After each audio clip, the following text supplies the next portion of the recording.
Single family home versus multi-family home. This is a big topic. A lot of people are trying to figure out which one they should invest in. We're gonna talk about this today. Now, if you're a beginner investor just starting out, a lot of times you might be looking at the single family home. If you're a more experienced investor, you've done a few investments, you might be looking at the multi-family home.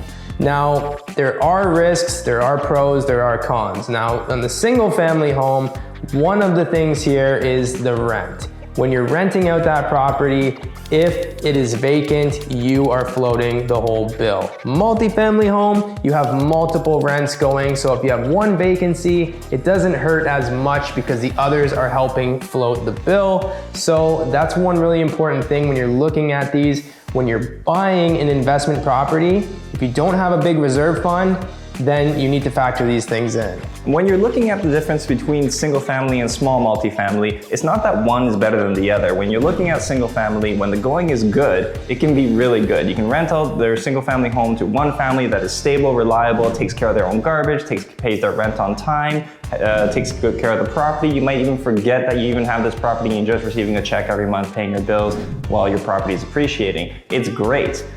Multifamily, even when things are good, you might have people tripping over each other. You're gonna have somebody who's complaining about another tenant throwing out garbage in the common area. Somebody might be throwing a party, and who are they calling? They're calling you. So it's not that increase of income and that more stability that it offers comes without a cost. It does come with something that you have to contend with. However, when the going is bad, you don't have all your eggs in one basket in a multifamily home as you would in a single family home. Single family home gives you one rental income, multifamily can give you several rental incomes, and it is less likely that you're going to have all tenants being deficient on their rents in a multifamily home. So it's a much more desirable option when it comes to weathering a storm and riding out hard times.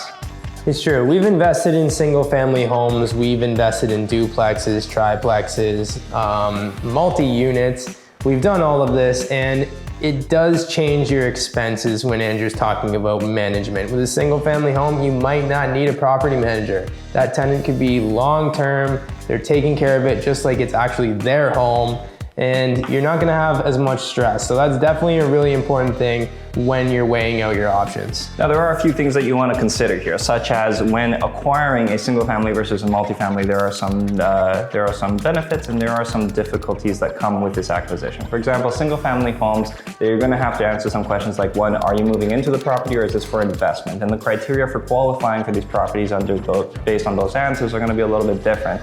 Multifamily, you can factor in a certain percentage of the income depending on what bank and also what the times are like. These rules change all the time, but they can often factor in the rental income to help you qualify for that mortgage. Now, why would somebody buy a single family versus a multi-family home? Well, the truth is it depends on if you're a beginner investor or you're experienced, and also how much funds you have. Now, if you're buying a single family home, you might be looking to flip that property, or maybe it's just one investment that you want to hold for a long period of time. Now, if you're buying a multi-residential where you have more units, then in this case, you probably have a little bit bigger of a down payment, more equity that you can work with. And in this case, you can also refinance the property in about a year's time after it's stable, it's rented, and things are good. And you can pull your money back out and reinvest it. You're also gonna have more cash flow in the multi-residential property.